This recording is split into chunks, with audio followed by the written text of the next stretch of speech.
Essa história conta uma parábola de caráter fictício, relacionado com a realidade para ensinar e exortar através dos mistérios de Deus. Qualquer semelhança é mera coincidência. Roberto, um jovem microempreendedor de sucesso que possuía um estabelecimento comercial em determinada localidade, onde todos o conheciam e tinham bastante apreço por ele.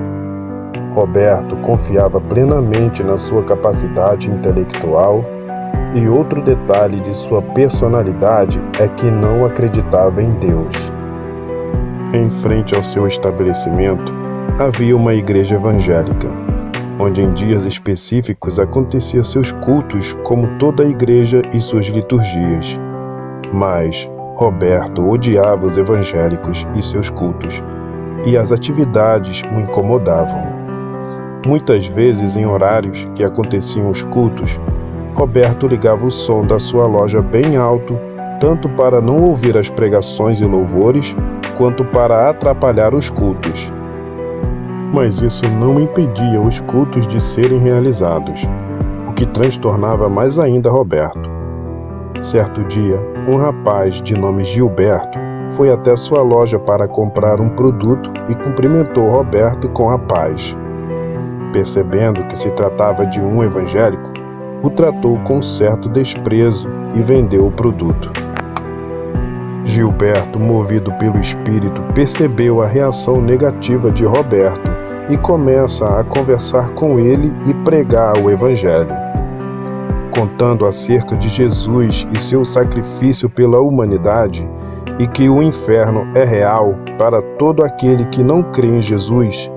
Gilberto se depara com tamanha resistência e oposição.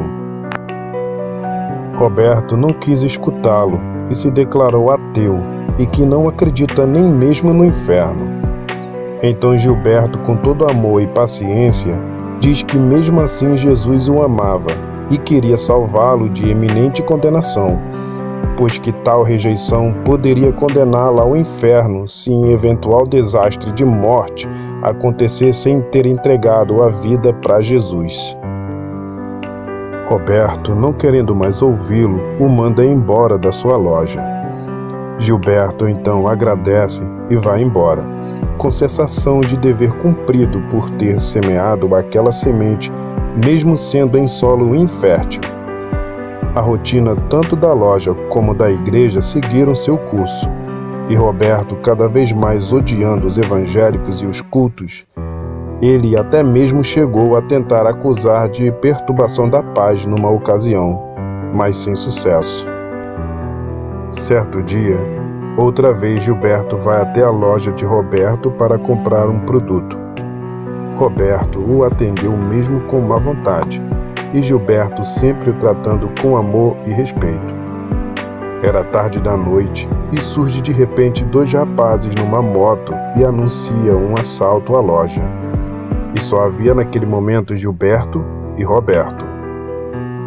Um dos rapazes rende Gilberto apontando a arma em sua cabeça e pedindo seus pertences e dinheiro, e o outro rende Roberto, o levando ao interior da loja para roubar o caixa com os valores do dia ali depositados. Gilberto se manteve calmo, sem nenhum problema, entregou seus pertences ao assaltante e dizendo também para que não façam loucuras, dizendo que existe salvação para eles caso se arrependam e desistam do assalto.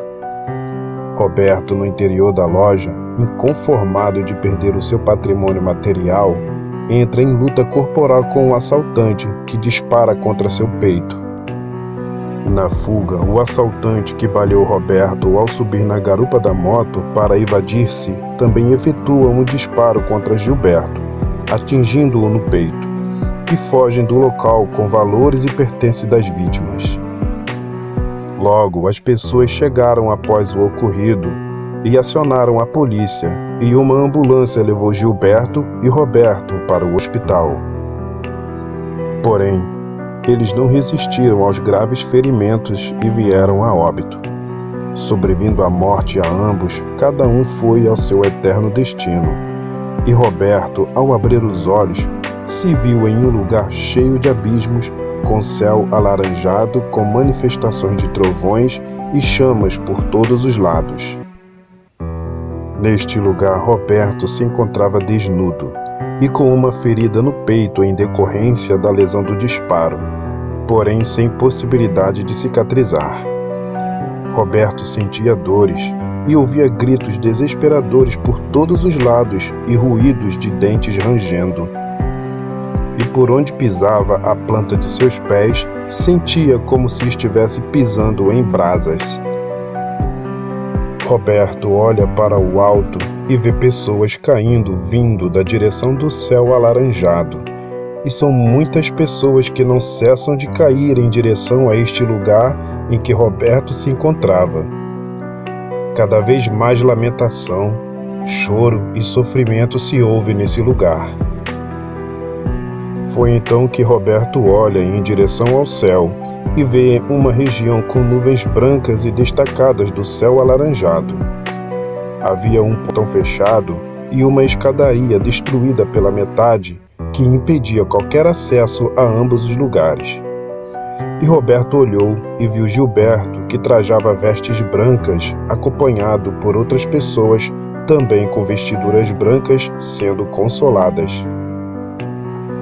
Então Roberto caiu em si e percebeu que o inferno, o qual Gilberto afirmava existir, de fato era real, e que se encontrava no inferno.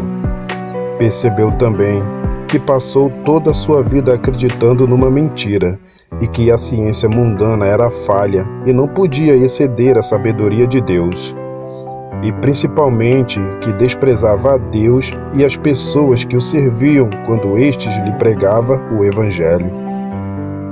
Roberto se arrependeu de sua vida negligente, mas já era tarde demais, pois agora está pagando o preço no inferno e sofrerá por toda a eternidade.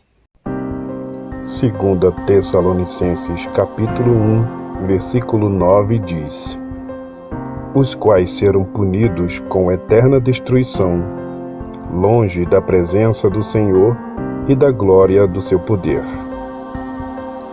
A maioria das pessoas negam a existência do inferno. Outras evitam falar sobre o assunto. Porém, é uma realidade e pode se tornar o destino eterno de muitas pessoas, inclusive dos que conhecem a palavra de Deus. A centralidade dessa história tem um paralelo com a parábola do rico e Lázaro, que relata o destino eterno desses dois personagens e a realidade do lugar de tormento. Nessa história narrada nesse episódio, também temos dois personagens, um crente e um ateu. Mas não é só por ele ser ateu que isso se torna um diferencial para condená-lo ao inferno, mas também todas as pessoas ímpias que não creem em Deus e em Jesus Cristo. As atitudes de cada um em vida é que decidiu os seus destinos eternos. Deus não deseja que as pessoas sofram essa condenação, mas instruiu os seus servos na terra para advertir o homem que esse lugar existe, no final de uma vida negligente a Deus. Não é Deus que condena as pessoas, mas elas mesmas se condenam com as suas atitudes infrutuosas. A Bíblia ensina que o inferno, o qual o rico foi encaminhado, ainda não é o destino final do condenado. Neste lugar, os condenados sofrerão dia e noite até a segunda vinda de Cristo, que os condenará ao lago que arde com fogo e enxofre, que é a segunda morte reservada para o diabo, a besta e o falso profeta, e todos os que não foram achados escritos no livro da vida. A Bíblia ensina que haverá um grande trono branco e 2 livros, das obras e o livro da vida. Os mortos pequenos e grandes, pobres e ricos que morreram e foram tanto para o inferno como para o paraíso, serão levados para estarem diante do trono branco. Ali não haverá escapatória. Estes serão julgados segundo as suas obras que foram realizados na terra, sejam boas ou más, registrados no livro das obras. E não constando o nome no livro da vida, este será lançado no lago de fogo e enxofre, e sofrerá a dor da segunda morte. O personagem da história passou toda a sua vida negligenciando sua salvação por não crer em Deus e oprimindo os evangélicos. As suas atitudes, até mesmo no final de sua vida, foram reprováveis, pois havia ficado claro onde estava o seu coração, nos bens materiais. Sua atitude inconsequente resultou na sua morte e a de Gilberto. Mas cada um foi para o seu destino. Ele para o inferno e Gilberto para o lugar de descanso. Por isso, em vida temos que pensar na morte, crendo que se nossas vidas estiverem nas mãos de Deus, saberemos qual será o nosso destino, tendo a certeza da nossa salvação, e não precisaremos temer a morte. Mas se nossas vidas não estiverem de acordo com a vontade de Deus, e somos guiados pelos desejos da nossa carne e pelo sistema do mundo, infelizmente não haverá caminho para descanso, pois até a nossa consciência o inferno preservará, restando apenas um largo e espaçoso caminho para a condenação eterna.